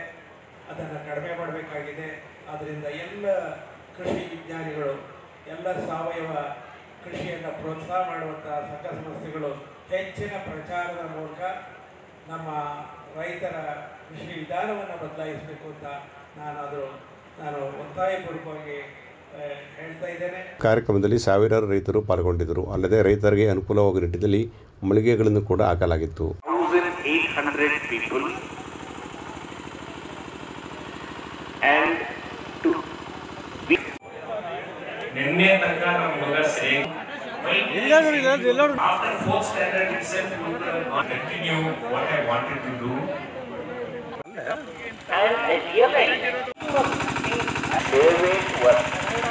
ಮಂಡ್ಯ ಜಿಲ್ಲಾ ಕುರುಬರ ಸಂಘದ ವತಿಯಿಂದ ನಿರ್ಮಾಣ ಮಾಡುತ್ತಿರುವ ವಿದ್ಯಾರ್ಥಿ ನಿಲಯದ ಕಟ್ಟಡದ ಶಂಕುಸ್ಥಾಪನಾ ಸಮಾರಂಭಕ್ಕೆ ಮೇ 8ರಂದು ಮಂಡ್ಯಕ್ಕೆ ಮುಖ್ಯಮಂತ್ರಿ ಸಿದ್ದರಾಮಯ್ಯ ಆಗಮಿಸುತ್ತಿದ್ದು ಕಾರ್ಯಕ್ರಮ ಯಶಸ್ವಿಗೊಳಿಸುವಂತೆ ಜಿಲ್ಲಾ ಕುರುಬರ ಸಂಘದ ಅಧ್ಯಕ್ಷರಾದ ಸುರೇಶ್ ತಿಳಿಸಿದರು. ಮಂಡ್ಯ ಜಿಲ್ಲಾ ಕುರುಬರ ಸಂಘದ ವತಿಯಿಂದ ನಿರ್ಮಾಣ ಮಾಡುತ್ತಿರುವ ವಿದ್ಯಾರ್ಥಿ ನಿಲಯದ ಕಟ್ಟಡದ ಶಂಕುಸ್ಥಾಪನಾ ಸಮಾರಂಭಕ್ಕೆ ಮೇ 8ರಂದು ಮಂಡ್ಯ ನಗರಕ್ಕೆ ಮುಖ್ಯಮಂತ್ರಿ ಸಿದ್ದರಾಮಯ್ಯ ಅವರು ಆಗಮಿಸುತ್ತಿದ್ದು ಈ ನಿಟ್ಟಿನಲ್ಲಿ ಎಲ್ಲರೂ ಸೇರಿ ಕಾರ್ಯಕ್ರಮವನ್ನು ಯಶಸ್ವಿಗೊಳಿಸಲು ಮುಂದಾಗಬೇಕು ಅಂತ ಕುರುಬರ ಸಂಘದ ಅಧ್ಯಕ್ಷರಾದ ಸುರೇಶ್ ತಿಳಿಸಿದರು. ದಿನಾಂಕ ಮೇ 8ರಂದು ಮಂಡ್ಯ ಜಿಲ್ಲೆಯ ಕುರುಬ ಸಂಘದ ಆವರಣದಲ್ಲಿರ್ತಕ್ಕಂಥ ಏನಿವತ್ತು ಹಾಸ್ಟೆಲ್ ಇತ್ತು, ಆ ಹಳೆ ಹಾಸ್ಟೆಲನ್ನು ತೆರವುಗೊಳಿಸಿ ಈಗ ನೂತನವಾಗಿ ಹೊಸ ಕಟ್ಟಡದ ಶಂಕುಸ್ಥಾಪನೆಯನ್ನು ಮಾಡಲಿಕ್ಕೆ ನಾವೆಲ್ಲ ಮಾನ್ಯ ಮುಖ್ಯಮಂತ್ರಿಗಳ ಸಿದ್ದರಾಮಯ್ಯನವರು ಶಂಕುಸ್ಥಾಪನೆ ಮಾಡೋರ ಮುಖಾಂತರ ಈ ಜಿಲ್ಲೆಗೆ ಎಲ್ಲ ವರ್ಗಗಳಿಗೆ ಏನು ಹಾಸ್ಟೆಲ್ ವ್ಯವಸ್ಥೆ ಆಗಬೇಕು ಅಂತಕ್ಕಂಥ ಚಿಂತನೆ ಇದೆ, ಅದನ್ನು ಮಾಡ್ತಾಯಿದ್ದಾರೆ. ಕನಕ ಸಮುದಾಯ ಭವನದಲ್ಲಿ ಕಾರ್ಯಕ್ರಮದ ರೂಪರೇಷೆ ಕುರಿತು ಕರೆದಿದ್ದ ಸಭೆಯಲ್ಲಿ ಮಾತನಾಡಿದ ಅವರು, ಮುಖ್ಯಮಂತ್ರಿ ಸಿದ್ದರಾಮಯ್ಯ ಅವರು ಜಿಲ್ಲೆಗೆ ಕೊಟ್ಟಿರುವ ಕೊಡುಗೆ ಅಪಾರವಾಗಿದ್ದು ಎಲ್ಲ ವರ್ಗದ ಜನರಿಗೂ ಸಹಾಯ ಮಾಡಿದ್ದಾರೆ ಅಂತ ಹೇಳಿದರು. ಪ್ರತಿಯೊಂದು ಜಿಲ್ಲೆಯಲ್ಲಿ ಹಾಸ್ಟೆಲ್ಗಳಿದ್ದರೆ ಹಿಂದುಳಿದ ವರ್ಗಗಳ ಸಮಾಜದ ಮಕ್ಕಳಿಗೆ ಶಿಕ್ಷಣ ಸಿಗುತ್ತದೆ. ಹಾಸ್ಟೆಲ್ ನಿರ್ಮಾಣದಿಂದ ಶೋಷಿತ ಸಮುದಾಯಗಳಿಗೆ ಶಿಕ್ಷಣ ಪಡೆಯಲು ಅನುಕೂಲವಾಗುತ್ತದೆ. ಈ ಹಾಸ್ಟೆಲ್ಗೆ ಸಿದ್ದರಾಮಯ್ಯ ವಿದ್ಯಾರ್ಥಿ ಭವನ ಅಂತ ಹೆಸರಿಡಲು ತೀರ್ಮಾನ ಮಾಡಲಾಗಿದೆ ಅಂತ ಅವರು ಹೇಳಿದರು. ಮೈಸೂರು ಅಧ್ಯಕ್ಷರಾದ ಶ್ರೀ ಗಂಗಾಧರ್ ಮಾತನಾಡಿ, ಮೇ 8ರಂದು ಮೈಸೂರು ಕಾರ್ಖಾನೆ ಆವರಣದಲ್ಲಿ ನಿರ್ಮಾಣವಾಗಿರುವ ನಾಲ್ವಡಿ ಕೃಷ್ಣರಾಜ ಒಡೆಯರ್ ಕಂಚಿನ ಪ್ರತಿಮೆಯನ್ನು ಕೂಡ ಸಿದ್ದರಾಮಯ್ಯ ಅನಾವರಣಗೊಳಿಸುವರು ಅಂತ ಅವರು ತಿಳಿಸಿದರು. ನಮ್ಮ ಕನಕ ಭವನದಲ್ಲಿ ಜಿಲ್ಲಾ ಮಟ್ಟದ ನಮ್ಮೆಲ್ಲ ಮುಖಂಡರುಗಳು ಸೇರಿ 8ನೇ ತಾರೀಕು ನಮ್ಮೆಲ್ಲರ ನಾಯಕರು, ಕರ್ನಾಟಕ ಸರ್ಕಾರದ ಜನಪ್ರಿಯ ಮುಖ್ಯಮಂತ್ರಿಗಳು ಆದ ಸಿದ್ದರಾಮಯ್ಯ ಸಾಹೇಬರು ಮಂಡ್ಯಕ್ಕೆ ವಿವಿಧ ಕಾರ್ಯಕ್ರಮಕ್ಕೆ ಆಗಮಿಸ್ತಾ ಇದ್ದಾರೆ.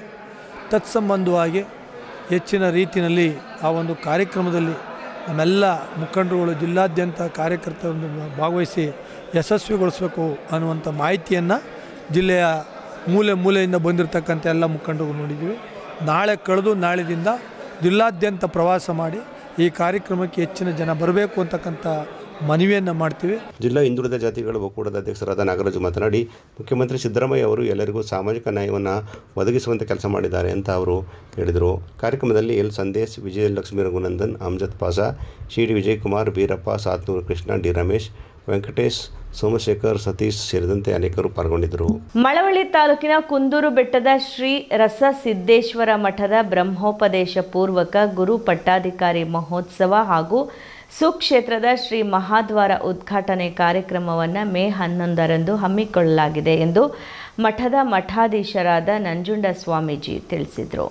ಮಳವಳ್ಳಿ ತಾಲೂಕಿನ ಕುಂದೂರು ಬೆಟ್ಟ ಗ್ರಾಮದ ಶ್ರೀ ರಸ ಸಿದ್ದೇಶ್ವರ ಮಠದ ಷಟ್ಸ್ಥಲ ಬ್ರಹ್ಮೋಪದೇಶ ಪೂರ್ವಕ ಗುರು ಪಟ್ಟಾಧಿಕಾರಿ ಮಹೋತ್ಸವ ಹಾಗೂ ಸುಕ್ಷೇತ್ರದ ಶ್ರೀ ಮಹಾದ್ವಾರ ಉದ್ಘಾಟನೆ ಕಾರ್ಯಕ್ರಮವನ್ನು ಮೇ 1ರಂದು ಆಯೋಜಿಸಲಾಗಿದೆ ಎಂದು ಮಠದ ಮಠಾಧ್ಯಕ್ಷ ನಂಜುಂಡಸ್ವಾಮಿ ತಿಳಿಸಿದರು. ಸುದ್ದಿಗೋಷ್ಠಿಯಲ್ಲಿ ಮಾತನಾಡಿದ ಅವರು, ಕಾರ್ಯಕ್ರಮದ ದಿವ್ಯ ಸಾನ್ನಿಧ್ಯವನ್ನು ಸುತ್ತೂರು ವೀರಸಿಂಹಾಸನ ಮಹಾಸಂಸ್ಥಾನ ಮಠದ ಶಿವರಾತ್ರಿ ದೇಶಿಕೇಂದ್ರ ಸ್ವಾಮೀಜಿ, ಸಿದ್ಧಗಂಗಾ ಮಠಾಧ್ಯಕ್ಷ ಸಿದ್ಧಲಿಂಗ ಸ್ವಾಮೀಜಿ, ಆದಿಚುಂಚನಗಿರಿ ಮಠಾಧ್ಯಕ್ಷ ನಿರ್ಮಲಾನಂದನಾಥ ಸ್ವಾಮೀಜಿ ವಹಿಸಲಿದ್ದಾರೆ ಎಂದರು.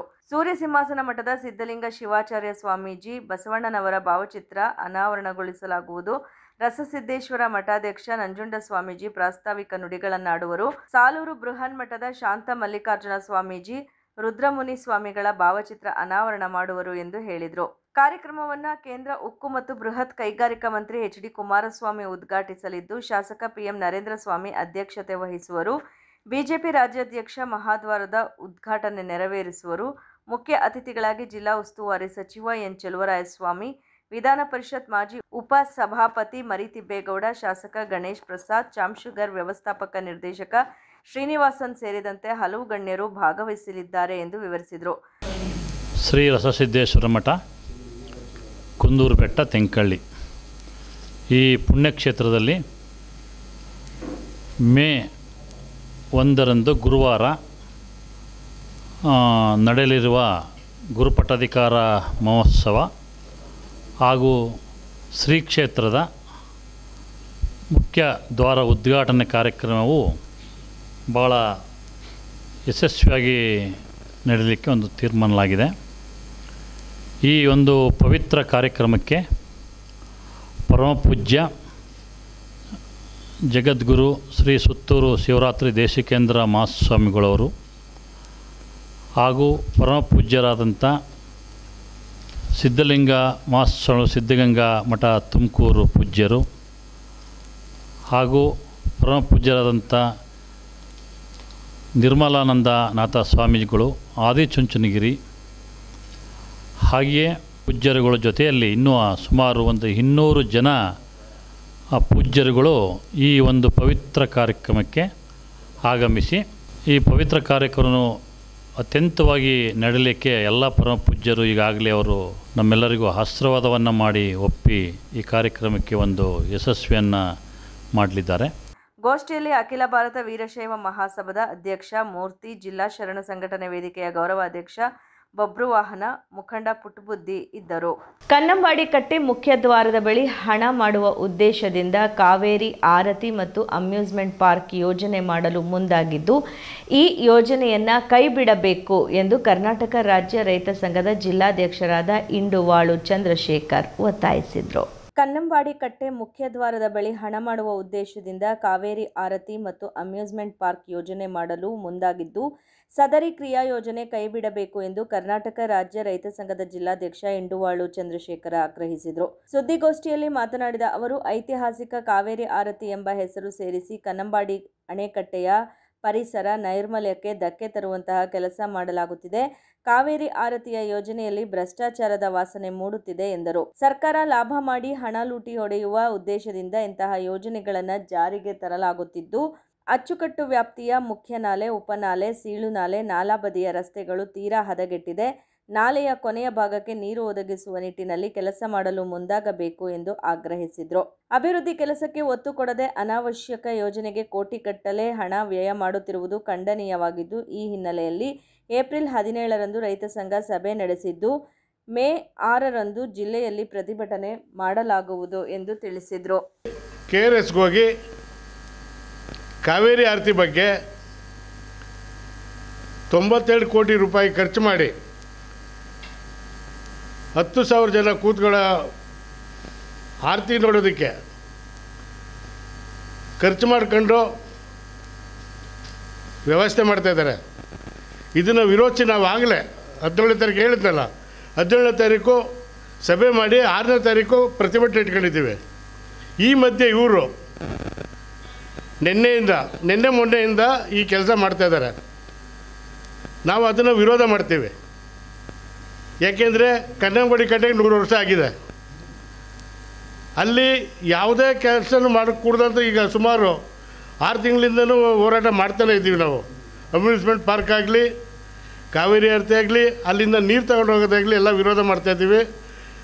ಈ ಮಧ್ಯೆ ಇವರು ದುಡ್ಡು ಹೊಡೆಯೋಕ್ಕೋಸ್ಕರ ಈ ಸರ್ಕಾರದವರು ಹೊಂಚಾಗ್ತಾ ಇದ್ದಾರೆ. 100 ವರ್ಷ ಆಗಿದೆ, ಇಷ್ಟು ದಿವಸ ಮಾಡದೇ ಇರೋ ಆರತಿ ಇವಾಗ ಹಾಕಬೇಕು? ನಮಗೆ ನೀರು ಬೇಕು. ಒಂದು ಉದಾಹರಣೆ ಹೇಳ್ತೀನಿ, ನಮಗೆ ಗೊತ್ತಿರೋಂಗೆ ಹಿಂದೆ ಈ ರೀತಿ ನೀರು ಮಳೆ ಬರದೇ ಇದ್ದಾಗ ಸುಮಾರು ಹಳ್ಳಿಲಿ ಹಿರೀಕರು ಹೇಳ್ತಾರೆ, ಮಳೆ ಬರದೇ ಇದ್ದಾಗ ಮಹಾರಾಜರು ಹೋಗಿ ಪೂಜೆ ಮಾಡಿದ್ರೆ ಮಳೆ ಬರ್ತಿತ್ತು, KRS ಬರ್ತಾ ಇದ್ದಿತ್ತು. ಈ ರಾಜಕೀಯ ಪಕ್ಷದವ್ರು ಏನು ಮಾಡ್ತಾಯಿದ್ದಾರೆ, KRS ಬರ್ತಿ ಆದಮೇಲೆ ಹೋಗಿ ಬಾಗಿನ ಅರ್ಪಿಸ್ತಾರೆ. ಮಳೆ ಬರದೇ ಇದ್ದಾಗ ಯಾರು ಹೋಗಿ ಪೂಜೆ ಮಾಡಿದ್ದಾರೆ ಇವರು? ಆ ಯೋಗ್ಯತೆ ಇದೆಯಾ ಅವ್ರಿಗೆ?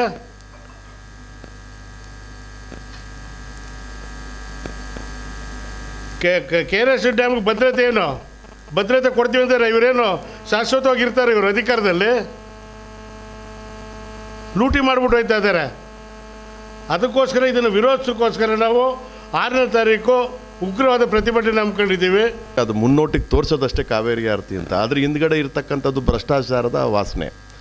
ಈಗ ಅಮ್ಯೂಸ್ಮೆಂಟ್ ಪಾರ್ಕ್ ಇರಲಿ, ಕಾವೇರಿ ಆರತಿ ಇರಲಿ, ಎಲ್ಲವನ್ನೂ ವಿರೋಧಿಸುವಂಥದ್ದು. ಅದೇ ಹಣವನ್ನು ಈಗೇನು ಅವರು ಸರ್ಕಾರದ ಬೊಕ್ಕಸದಿಂದ ಹಣ ತೆಗೆದು ಹಾಕಿ ಆ ವೆಚ್ಚ ಮಾಡ್ತಾರೆ, ಅದಕ್ಕೆ ಅದನ್ನೇ ಚಾನಲ್ಗಳ ಅಭಿವೃದ್ಧಿ. ಈಗ ಕೊನೆ ಹಂತದ ಜಮೀನುಗಳಿಗೆ ನೀರು ತಲುಪಕ್ಕೆ ಆಯ್ತಾ ಇಲ್ಲ. ಈಗಲೂ ಕೂಡ ಪಾರ್ಟ್ ಬೈ ಪಾರ್ಟ್ ಮಾಡಿದ್ರೂ ನೀರು ತಲುಪ್ತಾ ಇಲ್ಲ. ಒಂದು ದಿನ ಹರಿತದೆ ಅಷ್ಟೇ, 2 ದಿನ ಹರಿತದೆ. ಮದ್ದೂರು ಮಳ್ಳೊಳ್ಳಿ ಭಾಗದ ಕೊನೆಯ ಭಾಗಗಳಿಗೆ ನೀರು ಹೋಗ್ತಾ ಇಲ್ಲ ಈಗಲೂ ಕೂಡ. ಅದು ಆ ಇಲಾಖೆಗೆ ಸಂಬಂಧಪಟ್ಟಂಥ ಎಲ್ಲ ಅಧಿಕಾರಿ ವರ್ಗಕ್ಕೂ ಗೊತ್ತು. ಈಗಾಗಲೇ ಅವ್ರು ಬಯಸ್ಕೊಳ್ತಾವ್ರೆ, ಹಲವಾರು ರೈತರ ಕೈಲಿಗೆ ಬಯಸ್ಕೊಳ್ತಾವ್ರೆ, ಮತ್ತು ಅಡಚಣೆಗಳಾಗ್ತಾಯಿವೆ. ರೈತರು ಕೂಡ ಪ್ರತಿಭಟನೆಯೂ ಕೂಡ ಮಾಡ್ತಾಯಿದ್ದಾರೆ, ನಮ್ಮ ಫಸಲಿಗೆ ನೀರು ಬರ್ತಾ ಇಲ್ಲ ಅಂತ. ಅದನ್ನು ನೀರು ಮುಟ್ಟಿಸುವಂಥ ಕೆಲಸ ಮಾಡಲಿ. ಈ ಕನ್ನಂಬಾಡಿ ಕಟ್ಟೆ ಕಟ್ಟಿದ್ದು ಉದ್ದೇಶ ಏನು? ನೀರಾವರಿಗೋಸ್ಕರ ಕಟ್ಟಿದ್ದು ಕನ್ನಂಬಾಡಿ ಕಟ್ಟೆ. ನಂತರ ಕುಡಿಯೋ ನೀರು ಅಂತಲೂ ಬದಲಾಗ್ತು, ಕುಡಿಯೋ ನೀರಿಗೂ ಬೇಕು ಅಂತ ಬದಲಾಗ್ತು. ಕುಡಿಯೋ ನೀರಿಗೆ ಮತ್ತು ನೀರಾವರಿ ಜಮೀನಿಗೋಸ್ಕರ ಕನ್ನಂಬಾಡಿ ಕಟ್ಟೆಯನ್ನು ಬಳಸ್ಕೊಳ್ಬೇಕೇ ಹೊರತು ಅದನ್ನು ವ್ಯಾಪಾರೀಕರಣ ಮಾಡುವಂಥ ಹಂತಕ್ಕೆ ಹೊಂಟವ್ರು ಇವರು. ಯಾರು? ಈ ರಾಜಕಾರಣಿಗಳು. ಎಲ್ಲ ಪಕ್ಷದವರು ಒಂದೇ ಇವರು. ಬಟ್ ಅದನ್ನು ನಾವು, ಅದು ಯಾವುದೇ ಪಕ್ಷ ಆಗಿರಲಿ, ಯಾವುದೇ ರಾಜಕಾರಣಿ ಆಗಿರಲಿ, ಇವರ ಮೋಜಿಗೆ, ಇವರ ಮಸ್ತಿಗೆ, ಇವ್ರ ಮೋಜು ಮಸ್ತಿಗೆ ಸಾಮಾನ್ಯರು ಅಥವಾ ಈ ಭಾಗದ ರೈತ ಕುಟುಂಬದವರು, ಸಾಮಾನ್ಯ ಕುಟುಂಬದವರಲ್ಲಿ ಹೋಗಿ ಅದನ್ನೆಲ್ಲ ಅನುಭವಿಸೋಕ್ಕಾಗ್ತದಾ? ಅದು ಆ ಹಣ ನಮ್ಮ ಹತ್ರ ಇದೆಯಾ ವೆಚ್ಚ ಭರಿಸೋದಕ್ಕೆ? ಖಂಡಿತ ಇಲ್ಲ, ಖಂಡಿತ ನಮ್ಮ ಯಾರ ಹತ್ರನೂ ಇಲ್ಲ ಅದು. ಅದರಿಂದ ಇದನ್ನೆಲ್ಲವನ್ನೂ ಕೈ ಬಿಡಬೇಕು ಸರ್ಕಾರ. ಮತ್ತು ಆ ನಿಟ್ಟಲ್ಲಿ ಆಲೋಚನೆನ ಕೈಬಿಟ್ಟು ಈ ಸರ್ಕಾರಕ್ಕೆ ನಮ್ಮದೊಂದು ಎಚ್ಚರಿಕೆ, ಈ ಎಲ್ಲ ವ್ಯವಸ್ಥೆನೂ ಕೂಡ ತಾವು ಕೈಬಿಟ್ಟು ಬೇರೆ ಥರದ ಅಭಿವೃದ್ಧಿಗಳನ್ನ, ನಾನಾ ಅಭಿವೃದ್ಧಿಗಳನ್ನ, ಈ ಥರದ ಕೆಲಸಗಳು ಮಾಡಿ. ತಾಲೂಕು ಅಧ್ಯಕ್ಷ ಶಿವಳ್ಳಿ ಚಂದ್ರು ಮಾತನಾಡಿ, ಮೈಶುಗರ್ನಲ್ಲಿ ಹಾವು ಕಾಣಿಸಿಕೊಂಡಿದೆ ಎಂದು 13 ಮರಗಳನ್ನು ಕಡಿಸಿ ತಮ್ಮ ಮನೆಗೆ ಸಾಗಿಸಿಕೊಂಡಿದ್ದ ಅಧ್ಯಕ್ಷ CD ಗಂಗಾಧರ್ ಮೈಶುಗರ್ ಲಾಭದಾಯಕವಾಗಿ ನಡೆಯುತ್ತಿದೆ ಎಂದು ಘೋಷಿಸಿಕೊಂಡು 33 ಕೋಟಿ ರೂಪಾಯಿ ನಷ್ಟದಲ್ಲಿದೆ ಎಂದು ಮುಖ್ಯಮಂತ್ರಿಗಳಿಗೆ ಪತ್ರ ಬರೆದಿದ್ದಾರೆ ಎಂದು ಗಂಭೀರ ಆರೋಪ ಮಾಡಿದರು. ಬಂದದ್ಗೆ ಆ ಮರ ಕಡ್ದು ಅಂತ ಹೇಳಿದ್ರು. ಆಗ ಸುನಂದಮ್ಮರು ಹೇಳಿದ್ರು, ಈಗ ಮನೆಯೊಳಗೂ ಹಾವು ಬರ್ತದೆ, ಮನೆ ಕೆಡಗೋಕ್ಕಾಗ್ದ? ಅದೇ ರೀತಿ ಅವರು ಎಷ್ಟು ಮರ ಕಡ್ದವ್ರೆ ಅಂದರೆ 13 ಮರ ಕಡ್ದವ್ರೆ. ನಾಗರಾವ್ ಬಂದದ್ಕೆ 13 ಮರ ಕಡಿಬೋದಾ? ಮೊನ್ನೆ ಈಗ ಮೆಡಿಕಲ್ ಕಾಲೇಜ್ ಒಳಗೆ ನಾಗರಾವ್ ಬತ್ತು, ಮೆಡಿಕಲ್ ಕಾಲೇಜ್ ಬೆಳೆಸ್ಬಿಟ್ರ. ಆಮೇಲೆ ಏನು 4.4 ಕೋಟಿ 33 ಲಕ್ಷ ಲಾಭ ಬಂದದೆ ಅಂತ ಹೇಳವ್ರೆ. ಅದೇ ರೀತಿ ಇನ್ನೊಂದು ಪತ್ರ ಬರ್ದವ್ರೆ, ಏನಂತ ಮುಖ್ಯಮಂತ್ರಿಗೆ ಬರ್ದವ್ರೆ, 33 ಕೋಟಿ ನಷ್ಟ ಆಗದೆ, ಅದನ್ನು ತುಂಬಿಕೊಡ್ಬೇಕು ಅಂತ ಅದೇ ಜಿಲ್ಲಾ ಏನೋ ಅಧ್ಯಕ್ಷರು ಬರ್ದವ್ರೆ. ಈ ರೀತಿ ಇದು ನಡವಳಿಕೆ ಸರಿ ಇದ್ದದ? ಏನು ಒಂದು ಮರಕ್ಕೆ ಒಂದೇ ಒಂದು ಆ ನಾಗರಾವ್ ಬಂದರೆ 13 ಮರ ಕಡಿಯುವಂಥದ್ದು ಇದ್ದದ. ಅದನ್ನೆಲ್ಲ ಬಗ್ಗೆ FIR ಕೂಡ ಆಗದೆ, FIR ಆಗಿ ಯಾವುದೇ ರೀತಿ ಕ್ರಮ ಆಗಿಲ್ಲ. FIR ಕಾಪಿ ಕೂಡ ಇಲ್ಲದೆ ನಮ್ಮ ಹತ್ರ.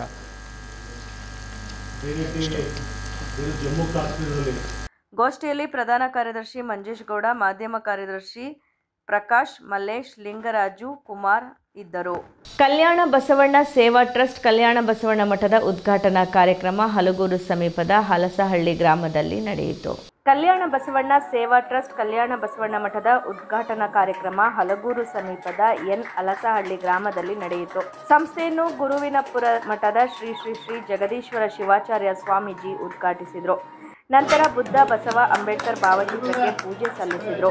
ಬೆಂಗಳೂರಿನ ಶ್ರೀಶೈಲ ಮಾತೆ ಮಾತನಾಡಿ, ಇಂದು ಸಾಮೂಹಿಕವಾಗಿ ಸರಳವಾಗಿ ಮಠವನ್ನು ಉದ್ಘಾಟಿಸಿದ್ದೇವೆ. ಮಠದ ಕಾಮಗಾರಿ ಇನ್ನೂ ಮುಗಿದಿಲ್ಲದಿರುವ ಕಾರಣ ಮುಂದಿನ ದಿನಗಳಲ್ಲಿ ಅದ್ದೂರಿಯಾಗಿ ಕಾರ್ಯಕ್ರಮವನ್ನು ನಡೆಸುತ್ತೇವೆ.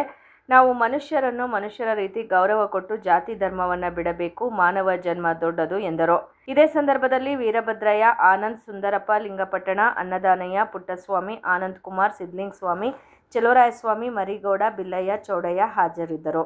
ನಾಗಮಂಗಲ ತಾಲೂಕಿನ ಪಾಲಗ್ರಹಾರ ಪ್ರಾಥಮಿಕ ಕೃಷಿ ಪತ್ತಿನ ಸಹಕಾರ ಸಂಘಕ್ಕೆ ಇತ್ತೀಚೆಗೆ 5 ವರ್ಷ ಆಡಳಿತ ಮಂಡಳಿಯ ನಿರ್ದೇಶಕ ಸ್ಥಾನಕ್ಕೆ ನಡೆದ ಚುನಾವಣೆಯಲ್ಲಿ 12 ಸ್ಥಾನಗಳ ಪೈಕಿ 11 ಸ್ಥಾನಗಳನ್ನು ಗೆದ್ದು ಕಾಂಗ್ರೆಸ್ ಬೆಂಬಲಿತ ಅಭ್ಯರ್ಥಿಗಳು ಮತ್ತು ಕೃಷಿ ಸಚಿವ ಚಲುವರಾಯಸ್ವಾಮಿರವರ ತಂಡ ಜಯಭೇರಿ ಬಾರಿಸಿದೆ.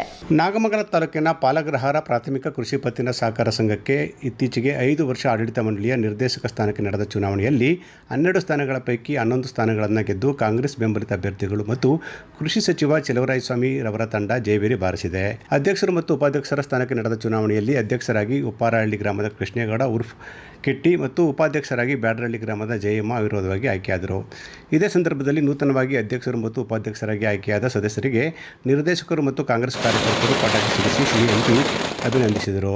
ನೂತನ ಅಧ್ಯಕ್ಷರಾದ ಕೃಷ್ಣೇಗೌಡ ಶೆಟ್ಟಿ ಮಾತನಾಡಿ, ನನ್ನ ಅಧ್ಯಕ್ಷರಾಗಿ ಆಯ್ಕೆ ಮಾಡಿರುವ ಎಲ್ಲ ನಿರ್ದೇಶಕರಿಗೆ ಧನ್ಯವಾದ ತಿಳಿಸಿದರಲ್ಲದೆ ಪಾಲಗ್ರಹಾರ ಸೊಸೈಟಿ ವ್ಯಾಪ್ತಿಗೆ ಬರುವ ಎಲ್ಲ ಸದಸ್ಯರು ಮತ್ತು ರೈತರಿಗೆ ಸರ್ಕಾರದಿಂದ ಬರುವಂತಹ ಮೂಲಭೂತ ಸೌಕರ್ಯವನ್ನು ಪಕ್ಷಾತೀತವಾಗಿ ತಲುಪಿಸುವ ಕೆಲಸ ಮಾಡುತ್ತೇನೆ ಅಂತ ಅವರು ಹೇಳಿದರು. ಈ ಸಂದರ್ಭದಲ್ಲಿ ಗಿರೀಶ್, ರಮೇಶ್, ಮಂಜುನಾಥ್, ಜಯಮ್ಮ, ಉಮೇಶ ಸೇರಿದಂತೆ ಅನೇಕ ನಿರ್ದೇಶಕರು ಮತ್ತು ನೌಕರರು ಮತ್ತು ಕಾರ್ಯದರ್ಶಿಗಳು ಹಾಜರಿದ್ದರು.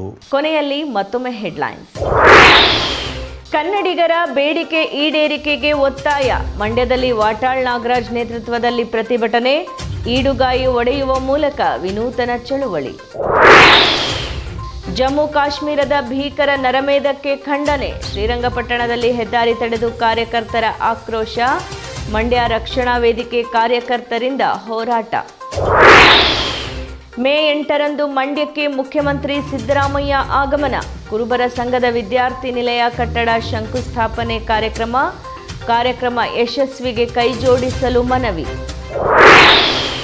ಸಾರ್ವಜನಿಕರಲ್ಲಿ ಮಲೇರಿಯಾ ಕಾಯಿಲೆ ಬಗ್ಗೆ ಅರಿವು ಮೂಡಿಸಲು ಸಲಹೆ. ಕುಟುಂಬಸ್ಥರಲ್ಲೂ ಕಾಯಿಲೆ ಬಗ್ಗೆ ಜಾಗೃತಿ ಅಗತ್ಯ. ಮಲೇರಿಯಾ ಅಧಿಕಾರಿ ಡಾಕ್ಟರ್ ಕಾಂತರಾಜು ಸಲಹೆ.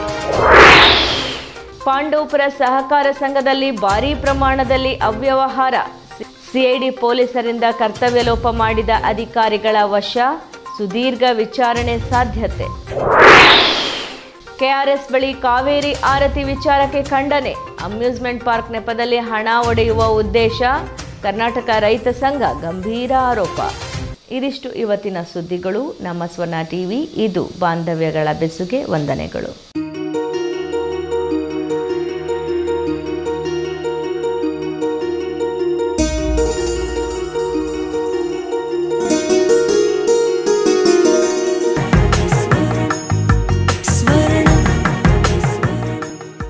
ಸ್ವರ್ಣ, ಇದು ಬಾಂಧವ್ಯಗಳ ಬೆಸುಗೆ.